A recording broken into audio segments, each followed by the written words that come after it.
Good afternoon, everybody, and welcome to the fourth webinar in our series on youth in the city. This week, we are going to return to the topic of youth activism in the city. And we are very pleased to have with us today Dr. Sonia Lam-Knott, who is a research associate, research affiliate at the University of Oxford.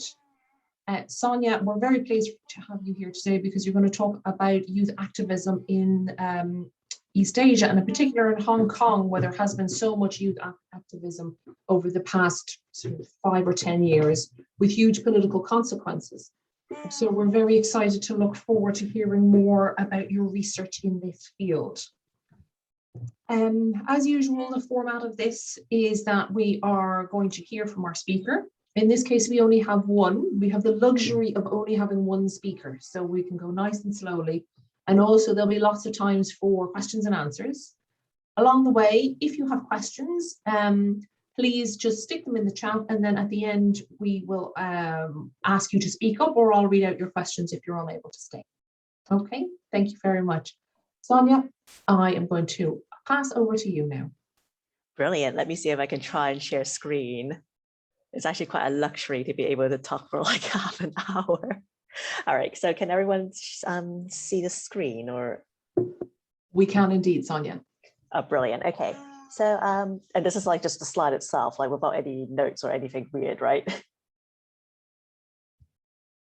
Oh, sorry, you're on mute, I think. All lovely and clear there, Sonia. Brilliant, thank you. So so thank you for inviting me to deliver a webinar for your Youth and the City series. So for the next half hour, I hope to provide a broad overview on the political aspirations and motivations amongst the political youth in Hong Kong, where I did fieldwork throughout the 2010s. So the goal today is to highlight some of the strategies these young people employed and the ways in which their actions manifested in urban space.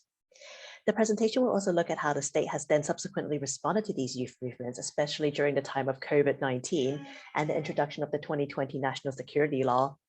I suggest that young people in the city have then responded in two ways that pulls them in very disparate directions. On the one hand, some people have sought novel means of mobilizations by reimagining how future political spaces can manifest within the city itself. On the other hand, other young people are driven to what my friend Dr. Yin Chang at the University of Singapore terms as escape mobilities, hoping to reestablish their futures in spaces of elsewhere by emigrating abroad. And finally, I'll just briefly conclude by noting how these different youth responses are determined by the life stages, social, cultural, and economic capital, and affective outlooks that tend to vary amongst Hong Kong youths. Sonia, before you get on to the main text, could I just ask you to slow down a little, because you're speaking very quickly, and for our international audiences. Sure. It's a terrible habit of mine, to be honest. I tend to speak very quickly, but I'll pace myself. So yes, so just a quick introduction on Hong Kong. It was a British colony from 1841 until 1997, when the city was placed under Chinese sovereignty. So Hong Kong is currently considered a special administrative region, governed under a quasi-democratic system. It is placed under the one country, two systems mandate, where the city is supposed to be exempt from Chinese interference until 2047. Although, as events in recent years have shown, whether this principle has actually been realized is questionable. So, for example, China has been involved in the economic, judicial, educational, and infrastructural projects of Hong Kong that accelerated the integration of the city with the wider Chinese nation. And there was much public controversy about changes to immigration policies in the city, the education curriculum promoting nationalism, and the limitations on which candidates can actually run in local leadership elections. This has resulted in a lot of anxiety amongst the younger generations about the city's loss of autonomy and its distinctive social, cultural, and political features. So the growing presence of the Chinese state, the growing presence of the Chinese state in the city and existing power imbalance between the Hong Kong government and civil society also prompt youth in the city to worry that civil expressive freedoms were being severely curtailed. This fear is exacerbated by the city's land use policy known as the leasehold system. So this leasehold system was introduced by the British in 1841 and continues to be in use even after 1997. Under the system, most land in the city belongs to the government, and land is leased out for extortionate prices so that only estate corporations can afford them. As such, land in Hong Kong is essentially under the control and regulation of the government and estate developers. The public domain is often excluded from the decision-making processes surrounding the planning and uses of urban space, which has had a negative impact on urban life for ordinary citizens. So these conditions have actually caused a lot of dissatisfaction amongst contemporary Hong Kong youths, especially amongst this cohorts who are sort of self-styled as the post-80s. And they first emerged in 2009 to question and protest against the socio-political status quo of the city, and to sort of question what direction the city is heading in for the future. So from talking to these young people during fieldwork, one of the pivotal events that spurred their entry into the political domain is the 20th anniversary of the 1989 Tiananmen shootings in Beijing.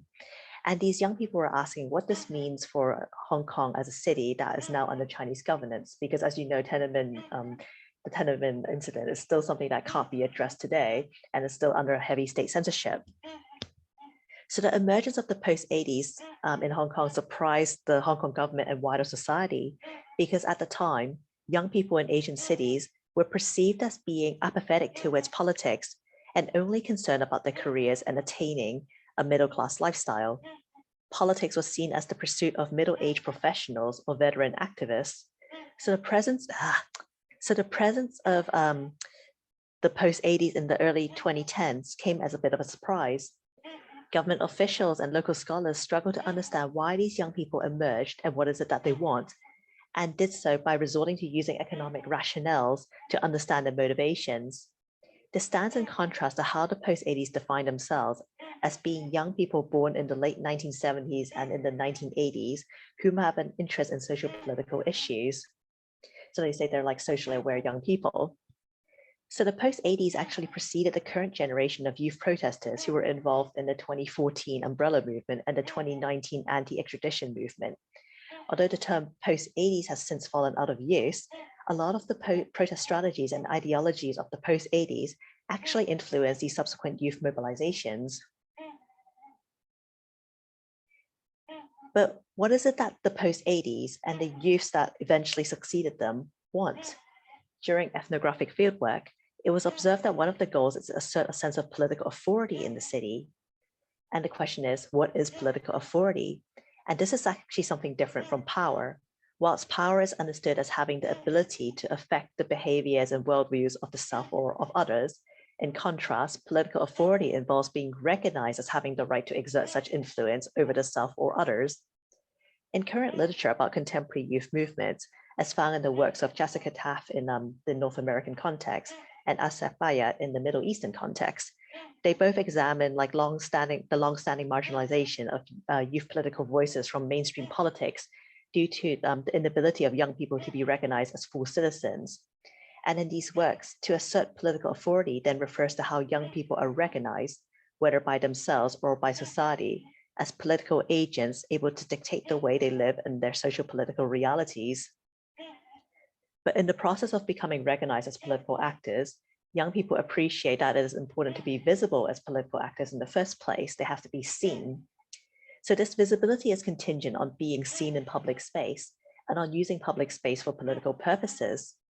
In the urban context, young people in Hong Kong are increasingly attuned towards ideas about their right to the city. And this is a concept that probably many of you are familiar with as already. And it was actually something that was addressed by Henri Lefebvre and David Harvey.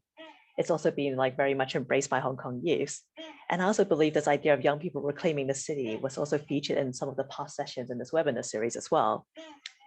So for example, on this slide, young people in Hong Kong have written essays, you can see this in the images here, exploring issues of land use injustices, how urban space is being used, and the impact this has for wider Hong Kong society.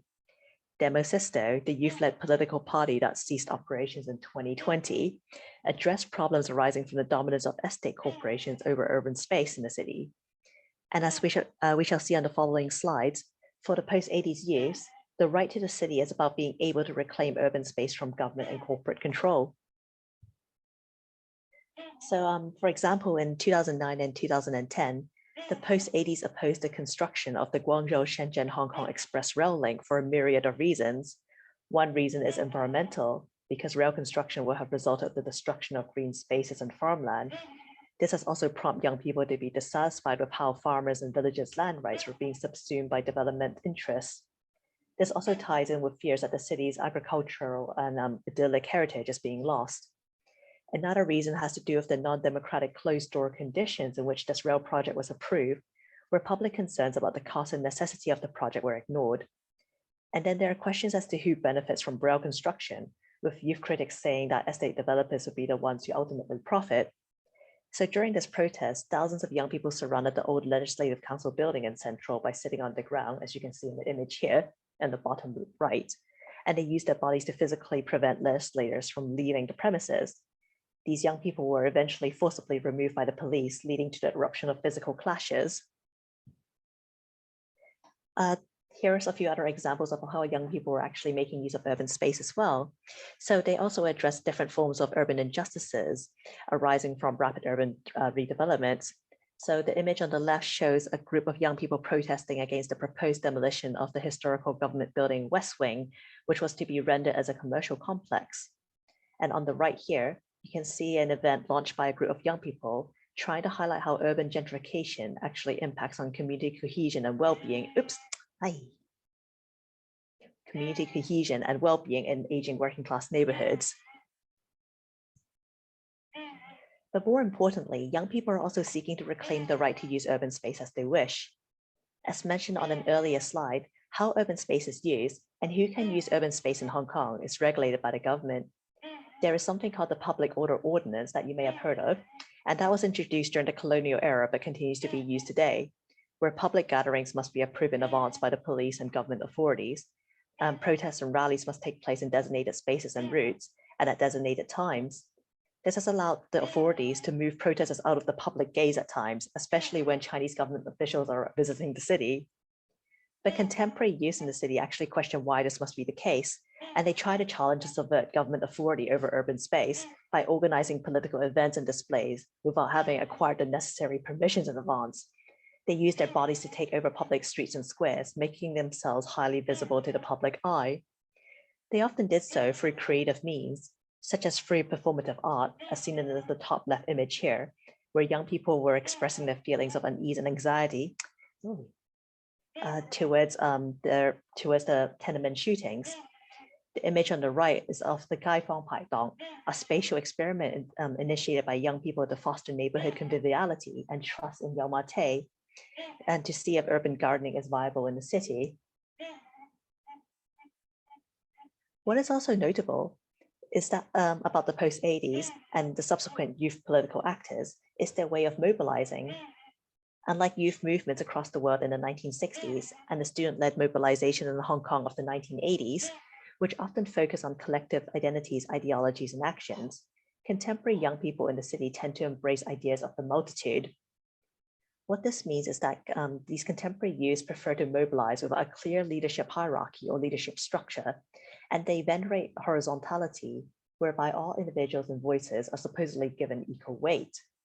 So while some people may mobilize together in groups, they aren't always bound to each other. Their organizational structures are very loose, so that there is often no fixed membership or affiliation amongst them.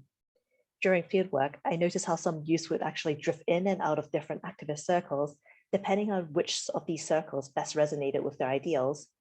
And one such group was called New Youth, and they're the ones that always wore the Guy Fawkes mask whenever they went to protest. And one of the founders of this group said that their membership numbers were always in flux because people just drifted in and out. This idea of the multitude resonated with the aspirations of the post-80s seeking to assert the sense of political authority, as mentioned a few slides ago. To elaborate, young people do not want leaders speaking on their behalf, but instead, they want to be able to express their own views on their own terms, displaying what the late David Graeber terms as direct democracy, where people are able to directly participate in politics without leaders acting as like mediators. So here are some quotes from political youths in Hong Kong who have been telling the media why they have been embracing leaderless mobilizations that have not been seen in the city before. So the top quote indicates that the post-80s feel ignored and marginalized by the Hong Kong government, which is not surprising given the quasi-democratic form of governance in the city. But more importantly, the second quote here shows how young people are also rejecting existing civil society parties and organizations in the city. Until recently, The bulk of political parties and organizations in Hong Kong are the product of student movements from the 1980s, students who have since become the middle-class citizenry of in Hong Kong and came to dominate the pro-democracy movement in the 1990s and the early 2000s. These parties are very hierarchical, with seniors, and seniority tends to be defined in terms of age, experience, or status. That these seniors are given priority in determining how political actions are to take shape and what the messages that should be espoused should be. These seniors are often, they often act as leaders at demonstration marches, as spokesperson at press conferences, and they position themselves as though they're speaking on behalf of the wider Hong Kong population.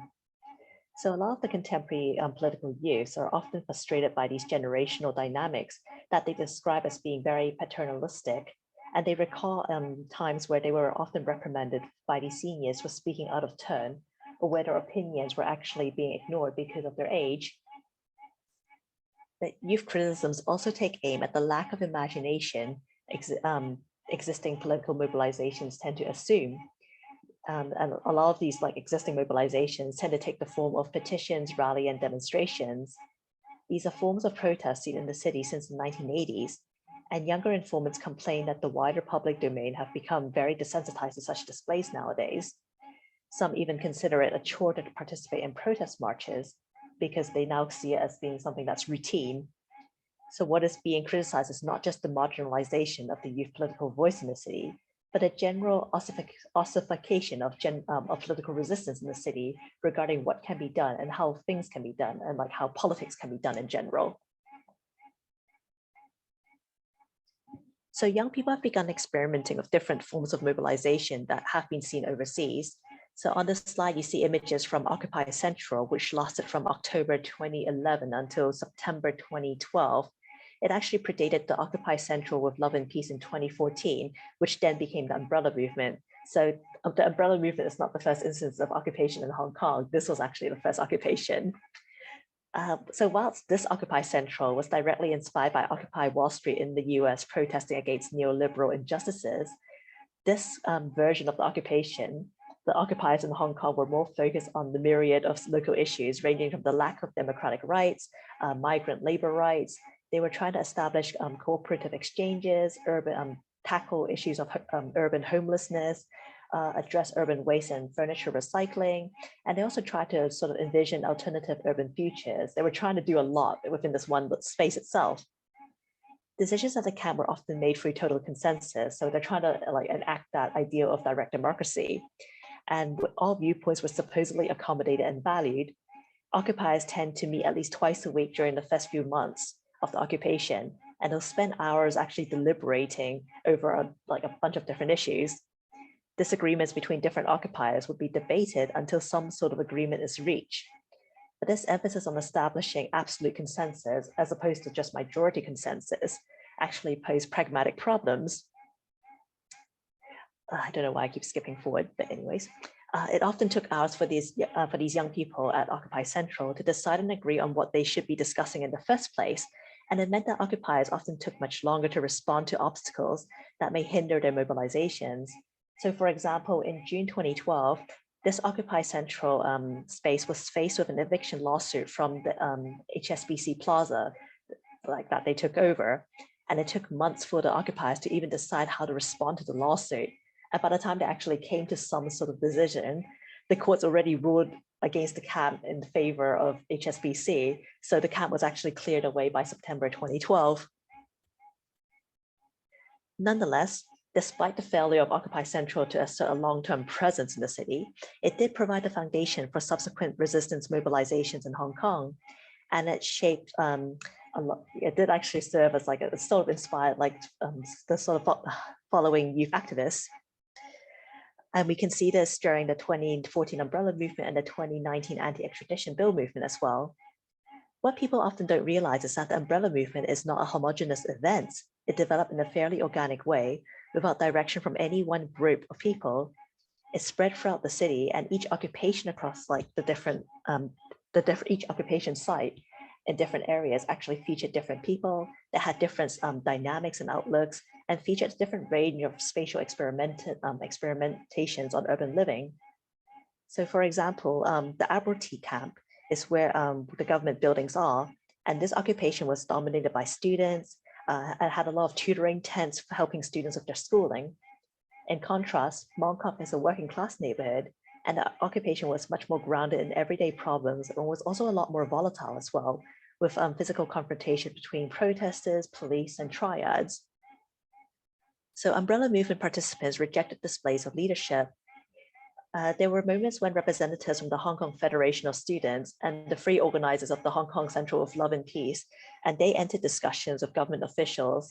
And after they did so, they were criticized by other occupiers for attempting to speak on behalf of all the protesters. And in response, a lot of these protesters produced stickers and banners saying that every person represents only themselves. And we can actually see how these individuals are embracing ideas of the multitude that was we discussed several slides ago. This sort of mobilization approach was also seen during the 2019 anti-extradition movement. There were experimentations towards reclaiming urban space through the use of impromptu rallies and human chains. Other protesters embraced the Be Water protest strategy, which involved gathering and moving across urban space in unpredictable and spontaneous ways, showing up suddenly to protest and vanish and re-emerge elsewhere. This confused and frustrated police attempts to keep protesters under surveillance and control. More significantly, the anti-extradition protesters did not only appropriate streets and public squares, but they also started to make use of privately owned public spaces, such as shopping malls managed by estate corporations. So they're taking back the city bit by bit to serve the political interests of the people. Aside from lacking in leadership structures, these movements in Hong Kong are also marked by a sense of physicality. As aforementioned, this physicality is evidenced by the protesters' use of their bodies to take over the cities through holding rallies and occupations in public squares and the streets to reclaim their right to use urban space as they wish. But this physicality is also in reference to the confrontations that have erupted between the protesters and the police. We should note that before these protests, tear gas was last used in Hong Kong during the 1960s under the colonial government. So their use by the current police force in the 2000s is considered very shocking for a lot of the Hong Kong population. And since the 2010s, the police have increasingly used tear gas and batons against protesters, recently escalating to using rubber bullets and water cannons as well. These police tactics have been very controversial and have been criticized by Hong Kong civil society and international human rights groups for being disproportional to protester activities. For protesters, these confrontations also represent the tangible and intangible power imbalances that exist between themselves and the government. So for example, whilst police officers are provided with anti-riot gear, protesters only wear plastic helmets and goggles and carry with them umbrellas and water bottles as the means of defense and protection. And this is where the umbrella movement got its name from and why the movement is represented with an umbrella movement, because they use that object as a way of like shielding themselves from police, the use of police force. So it also should be noted that with the COVID-19 outbreak in 2020, the government in Hong Kong has issued stay-at-home orders. As a result, civil society's access to public spaces has been severely curtailed and restricted, which hinders physical mobilizations. Young people in the city, and more broadly in Asia, were especially affected since they were excluded from both the tangible and intangible spaces of the city. What this means is that they were excluded from actual spaces of school and university, where they used to interact with like-minded individuals, or they would actually exchange ideas and plan political actions together. Young people are also excluded from the more sort of intangible side of urban space, especially now that a lot of the job markets in Asia are actually contracting. Young people continue to face unemployment and underemployment with the loss of graduate employment opportunities and entry-level positions. So this actually delays their financial independence and their life cycle progress. The pandemic actually exacerbated the socioeconomic and political marginalization of Hong Kong youth, and more broadly of Asian youth as well. But in the case of Hong Kong, this process of political marginalization is also enforced by the introduction of the controversial national security law in June 2020. The law criminalizes collusion with foreign entities, acts of terrorism, and any dissent against the Hong Kong and Chinese governments. But what actually constitutes collusion, terrorism, or dissent remains nebulous and very undefined, and is actually subject to Beijing's interpretation. So this could actually cover overt acts of protest to insulting the city and the flags of Hong Kong and China, or to even just wearing the wrong colored clothing. And this sort of this sort of loose interpretation can be seen during the Tokyo Olympics this year, when an athlete from Hong Kong wore a black shirt when he was representing Hong Kong during a match, and was then accused by some politicians for being sympathetic to the protesters in Hong Kong. So already this national security law has resulted with the arrest of prominent activists in the city. A number of young activists have also fled the city to live in exile, whilst others have preemptively disbanded their organizations and groups to avoid falling foul of the law. Examples include Demosisto, that disbanded immediately after the national security law was announced in 2020. And recently, the Student Union of the Chinese University of Hong Kong also decided to disband.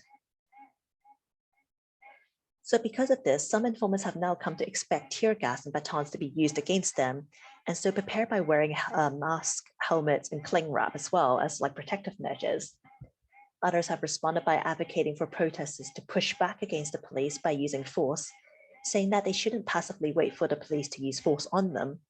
So although the umbrella movement and the anti-extradition protests originally encouraged protesters to use so-called non-violent methods, with the increased use of tear gas and batons by the police, more protesters are adopting what tends to be perceived to be radical measures. This is especially the case in 2019, where protesters embrace ideas of militancy or of like Yongwu, and ideas of mutual destruction known as Lam Tao. This includes building barricades as seen on university campuses, storming and damaging government buildings, fighting back against the police by using kicks and bricks, and even trying to damage the city's reputation as an international financial center so that the Chinese government cannot benefit from taking control over Hong Kong. So this is quite a fatalistic way for these young people to reclaim the city, because it is a form of reclamation that's based on destruction. These techniques have been divisive in the city, with these divisions running between and even within generational lines. So for example, some of the older activists say that the use of physical force poses an inconvenience for the rest of the city. And even amongst the young activists themselves, there are a number of people that favor more moderate actions and are actually quite uncomfortable with the use of any kind of physicality at all. Other young people are looking forward towards the digital realm to open up novel spaces of political engagement. The local use of apps such as Telegram and also the Reddit-like forum called LIHKG has been well documented amongst the city youth as a means of circumventing police surveillance and organizing spontaneous gatherings. Such digital platforms provide a means for young people to continue their political conversations. But increasingly, young people are also looking to build political solidarities abroad. This is seen from the formation of the Milk Tea Alliance on Twitter, which united young people from Hong Kong, Taiwan, Thailand, and Myanmar, and they use these networks to help them get around local censorship. So for example, some Thai youth held signs supporting Hong Kong after the 2020 national security law was implemented in the city. And in turn, Hong Kong youth held signs supporting Thai youth's opposition against the military coup when the Thai authorities began their crackdown on these young people in Thailand. So digital technologies also help young people across Asia to share their ideologies, strategies, and aspirations with each other so that they can build some common ground. But at the same time, such developments in Hong Kong have made a number of young people feel very pessimistic and cynical towards the future of the city under the current Hong Kong and the Chinese governments.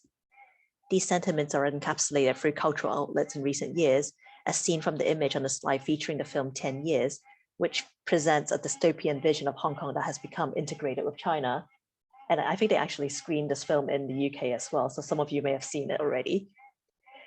Mainstream media reports also indicate that large numbers of young people are unhappy with Hong Kong's political status quo and feel that there's no future for them in the city, or more broadly, no future for the city itself. For example, there was a young woman who actually informed the BBC that she is leaving the city because, as she says, the Hong Kong we know isn't dying, it's already dead.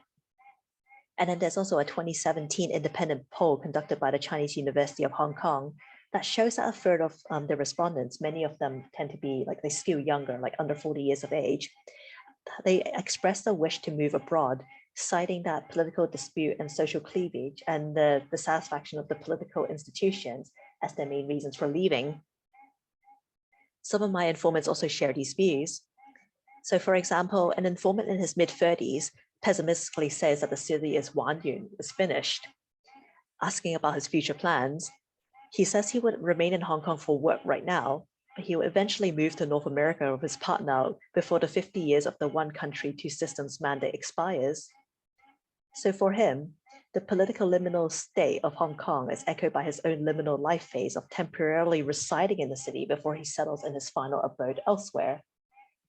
Similarly, another informant in his late 30s has already moved to Australia with his young family since 2019, saying that although he misses Hong Kong and feels guilty for leaving his extended family behind, and also feeling guilty for not continuing to Tangju, to stand firm for the pro-democratic cause, he did not want his children to face the city's volatile political climate under the national security law. This informant is currently in the process of helping his sibling and his mother move to Australia as well, though their plans have actually been put on hold due to the COVID-19 travel restrictions. So for these informants, their mobility is met with conflicting emotions. It is seen as a necessity to leave, but this move is also one that brings forth a lot of uncertainty as well. The emphasis is primarily on establishing or re-establishing their own lives abroad, which have become disrupted in Hong Kong due to the increasingly constrictive politics in the city itself.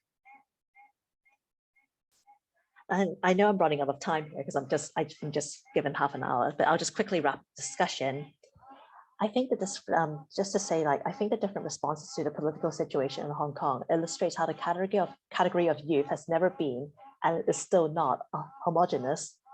Rather, young youth decisions in how to respond to the new realities that emerge after the 2014 and 2019 movements and contemporary life under the national security law depends on a number of factors. For example, as seen on the previous slides, those with young families or young professionals are keen on relocating abroad. But we should note that these individuals are often skew towards the older end of the current youth cohort, and they tend to have access to more stable financial reserves to actually help them move. When the national security law was launched, a number of countries expressed an interest in accepting these potential emigres, but the emphasis has been primarily on those who are professionals or are highly skilled. So for example, Japan and Taiwan are supposedly launching visa schemes for those from the financial sectors. Many other immigration schemes are being proposed by countries such as Canada and Australia, but they mostly target university students, a highly educated group that can potentially add to the skilled workforce of the receiving locality. And the UK also has a special arrangement for settlement for those holding Hong Kong, British National Overseas, or the BNO passports. The applicants for this visa have to pay for immigration health surcharges and prove that they have the money to support themselves. And this can easily run into the tens of thousands of pounds if you're a small family unit. So for young people in Hong Kong who do not have such financial reserves and who do not fit into these categories of skilled or professional labor, what sort of mobility prospects are then available for them? And this is something that can create fissures, and these fissures at their mobilization ideals of multitudes and horizontality, as mentioned earlier in this presentation, sought to reduce and flatten when these young people were actually in the space of Hong Kong itself. At the same time, there are also informants who said that they would choose to remain in Hong Kong. And one such university graduate called S, who now works in an office job, says that this is because her roots are actually here, based in Hong Kong. She doesn't think Hong Kong is a stepping stone. For her, it is actually home. Another young man called F, who works as a freelancer, also rejects emigrating for several reasons. First, he says it is because he thinks he doesn't really qualify for immigration in the first place, since he doesn't have any sort of professional qualifications or skills to enroll in economic migrant schemes. So this sort of reiterates the class dimension to the earlier question of just who can leave. But more importantly, like S, he is emotionally attached to the city. He explains that he 喺度大習慣咗喺度住, which means he grew up here, he's used to living here, and cannot imagine living anywhere else. He emphasizes that he has spent his entire life in the city, with his declaration of being used to living here, revealing that he has become very much habituated with the Hong Kong way of life, which involves knowing trivial matters such as how to use local transportation, or even just interacting with local people.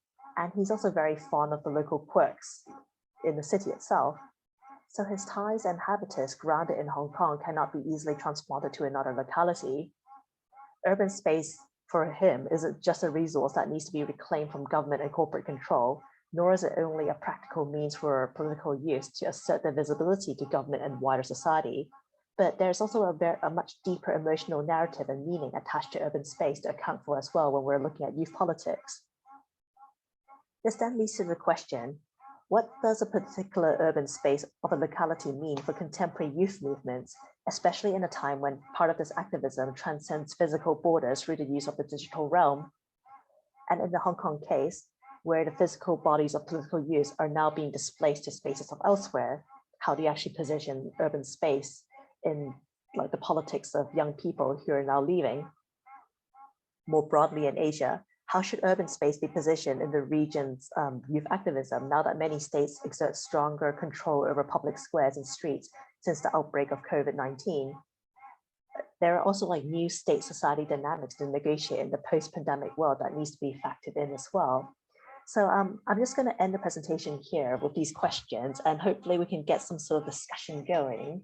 So Avril, I will hand back to you for the moment, if that's all right.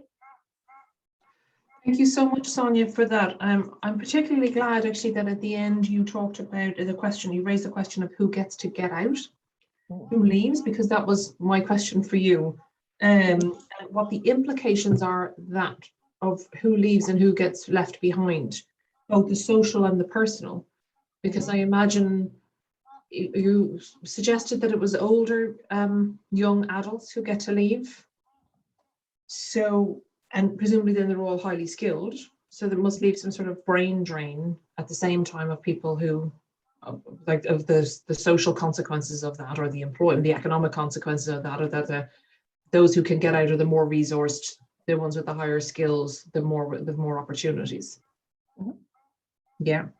Yeah, that's definitely true. I mean, a lot of the informants that I talk to, they tend to skew towards a bit, I mean, how we define youth itself is also a big question nowadays, especially given how like there's a lot of literature about waithood and what is that, emerging adulthood as well. So when it comes to defining years, I also include people who are in their 30s, and it tends to be my informants who are in their 30s that are thinking of leaving and actually have the means to leave as well. This is not to say that my informants who are in their 20s are not interested. It's just that they don't see themselves as having the means of doing so, especially those who come from working class families as well.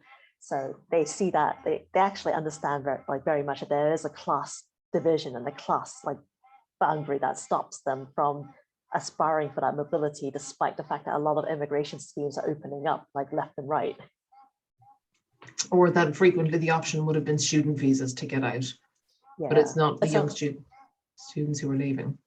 Yeah, and some of my informants as well, I mean, despite the fact they're highly educated, a lot of them have attended university, they're not very confident with their language skills as well, which is surprising, but they also don't see themselves as being able to adapt to life abroad, which is very different from a lot of the media reports nowadays, because I know like The Economist and The Guardian have articles on like sort of articulating what it's like to be a Hong Kong person moving and resettling in the UK.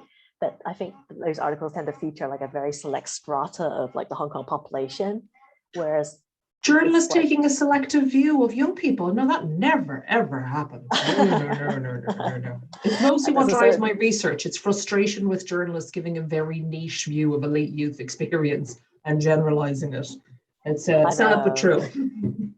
Oh, that's the perils of like, media, like no matter what topic we cover, I'm afraid. Yeah.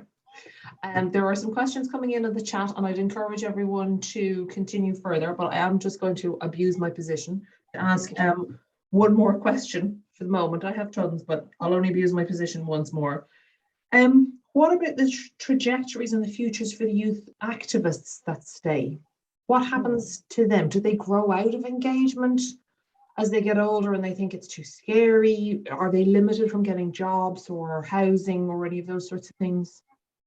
Well, actually, that's a very good question, because when I did field work in Hong Kong with the post-80s, I went back, like, I mean, the post-80s were very active in like the early 2010s, so like 2010 until like 2012.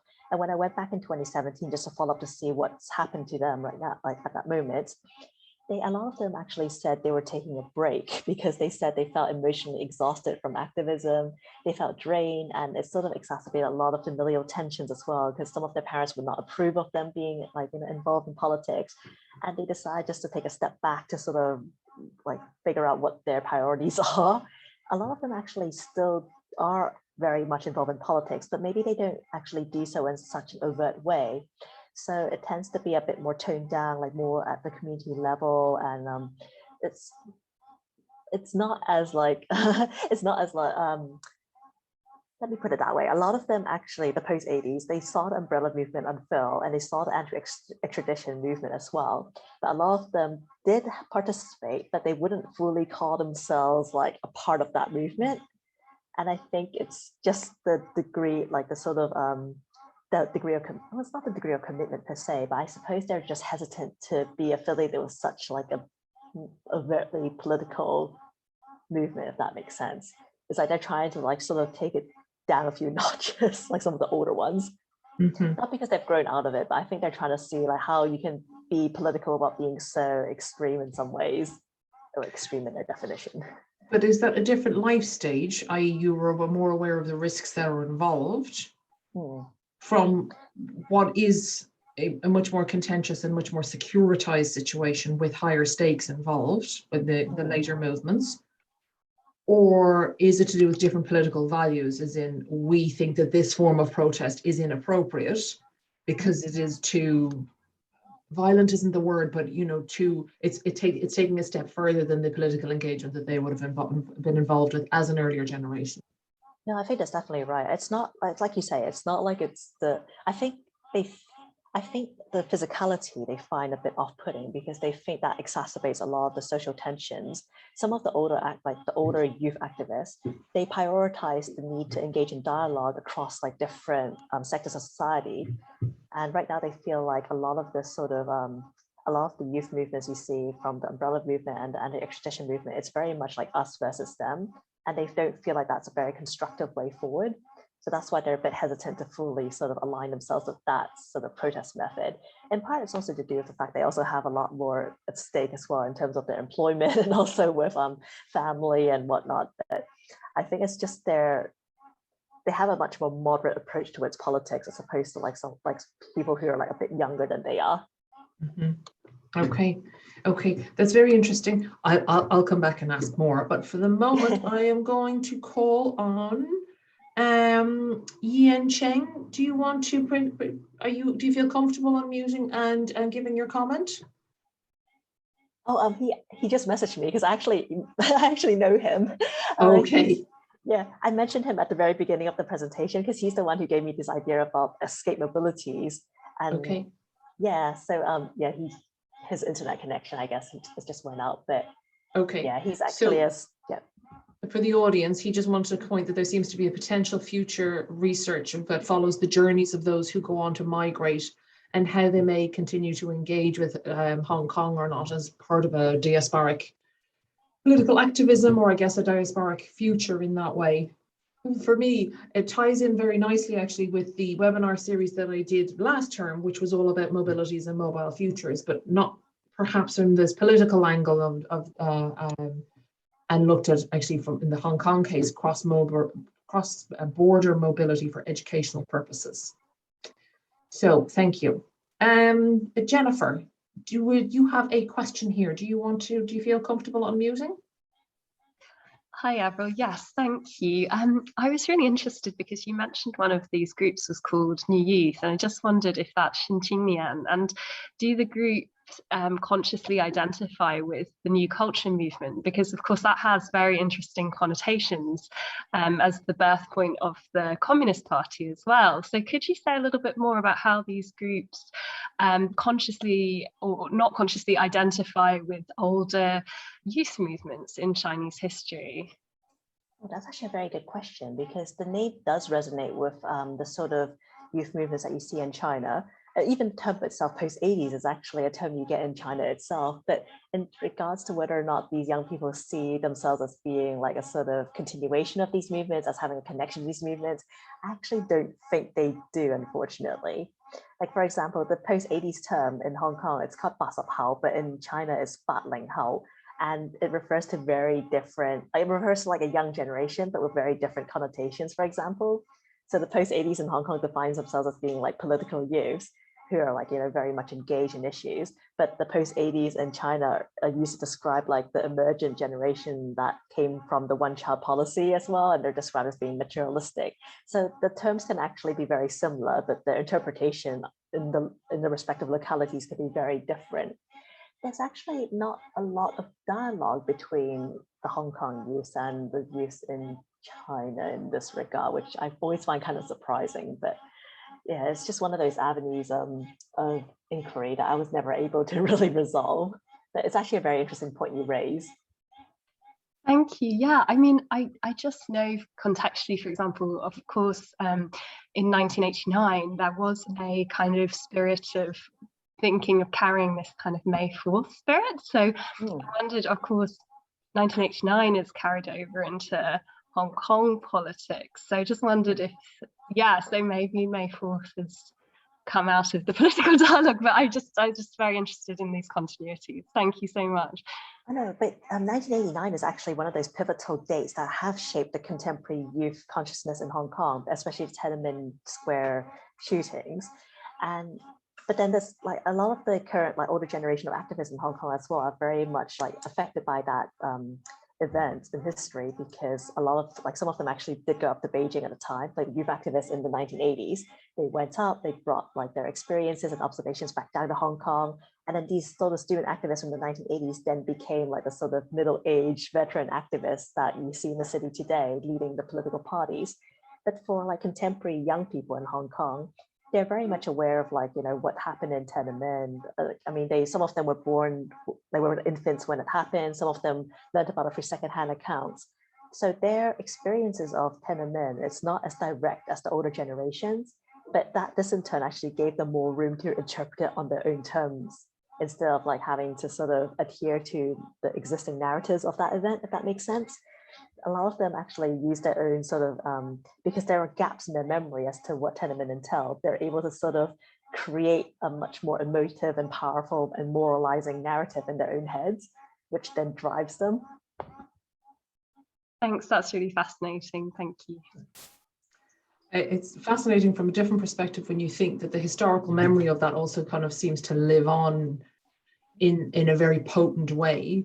Whereas often, I think through my teaching, or I can see my sisters who teach in schools, generations who are coming forward who are no longer aware of big events like 9/11, and that has no resonance for them. I mean, it doesn't have the same personal significance as Tiananmen Square does, but it's still how historical events don't always remain potent, but they clearly have in the Hong Kong case. It's that power of nostalgia. Yeah. Ada, you wanted to make a comment? Hi, sorry, can you hear me? Yes, Ada, go ahead. Hi, sorry, actually, it's not really that much of a comment. Yeah, thanks very much for the paper. And I was just flagging this up with this new paper, actually, in case anyone is interested in the BNO passport issue. Actually, it's something actually is not being more discussed more in actually the British context, because I think, yeah, it's quite complex. But anyways, yeah, anyone interested in that, then here's a paper. But yeah, thanks very much for actually highlighting the fact that not everyone is actually eligible for, first of all, the passport, and also the ability to actually utilize the scheme. Yeah, no, that's a very good point you bring up, because some of the young people who are born after 97, for example, they wouldn't be eligible, like they wouldn't actually have BNO because they weren't born like under the colonial government. I mean, supposedly if their parents had a BNO, they should be eligible for it. But I think the process for them to actually apply for a BNO is actually a little bit murky and it's a little bit like convoluted as well. But yeah, there's like certain exclusions. But thank you for sharing the article. Thanks, Ada. I also have a question here from Chak Van Kwok. Would you like to speak it, or would you prefer if I spoke out for you? If you remain, I'm happy to do that. You go ahead.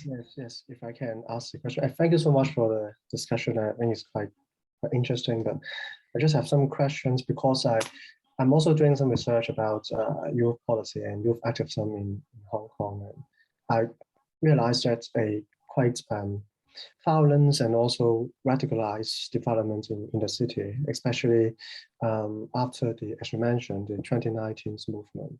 But it's a quite radical sometimes, because people they call them, it's like independence or others quite radical movement. But it seems like you didn't mention a lot about this perspective. But I think it's a trend, especially during this 3 to 4 years, especially after the 2019 anti-extradition bill movement.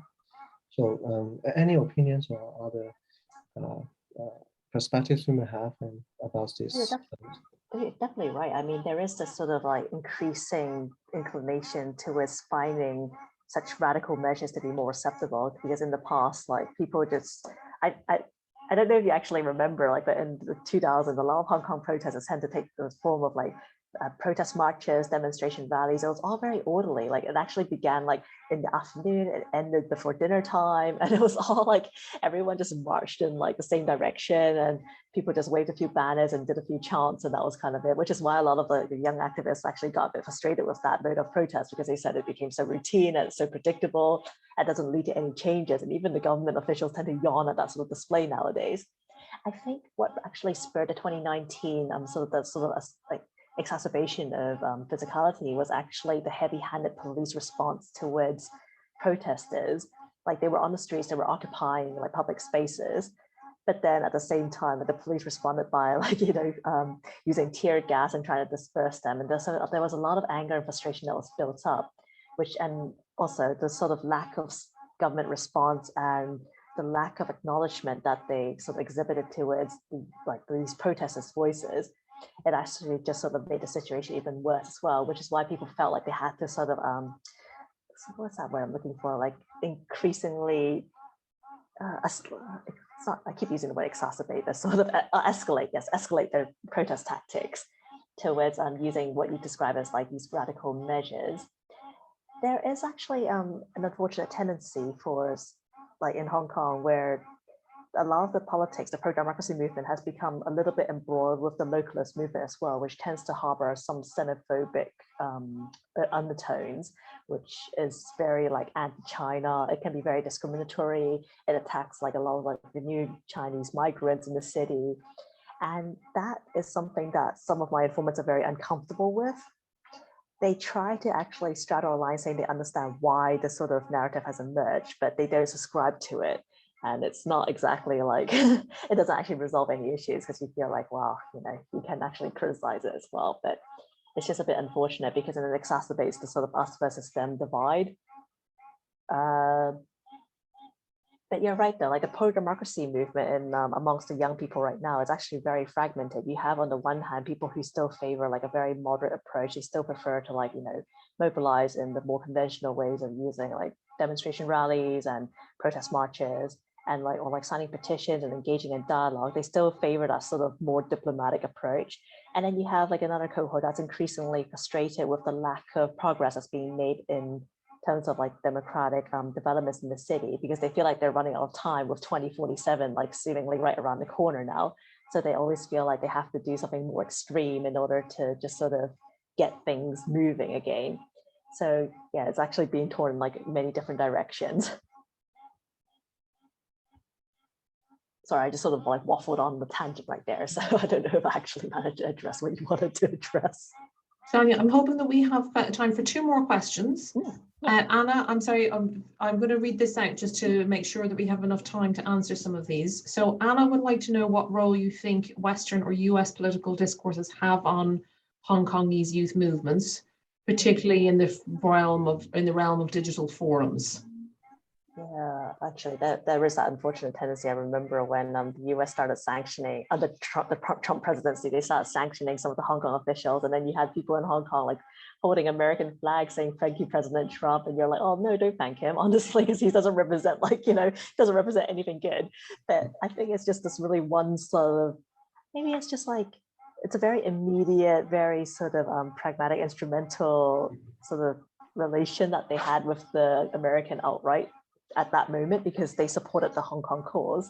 But then in the long run, I don't know if that sort of alliance or that sort of affection actually lasted or were maintained, because at the same time, you actually have other youth activists who actually thought about establishing solidarities with the Black Lives Matter movement as well, like trying to think about how their protests actually address like similar issues of like social justice and representation.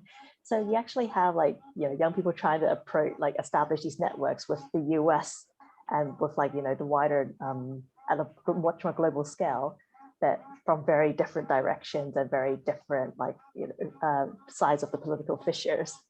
Yeah, you would expect that they would kind of perhaps align more with the kind of like the American or Western anti-fascist movements, but they're in themselves losing perhaps the influences in terms of the techniques that they're using, where the anti-fascist movements are copying the very successful efforts at recruitment and mobilization used by the alt-right. I think that's probably bigger than we can manage today. And Mel would like to know, what do you think are the limitations of the youth movements? Oh, that's a very good question, because despite the fact that a lot of these young people would like to mobilize in a very leadless and a very sort of like in the way of a multitude, or like, you know, they talk about horizontality, one of the questions that actually we have to ask is, to what extent can they actually influence the real politics of the city? Like, have they actually been able to implement any sort of like structural reform or structural change? And so far, unfortunately, the answer is no, despite the fact that they've garnered a lot of international attention and they've won a lot of like global support and established a lot of networks. But it hasn't really changed the situation, the actual underground realities in Hong Kong itself. In fact, it's actually gotten even more constricted with the introduction of the national security law and whatnot. So you kind of have to wonder, is it, there's like a certain idealism when it comes to mobilizing in such a way that sort of acknowledges and embraces principles of direct democracy, but then the pragmatic side of things as well, it's like, well, what sort of outcomes can you actually generate from this?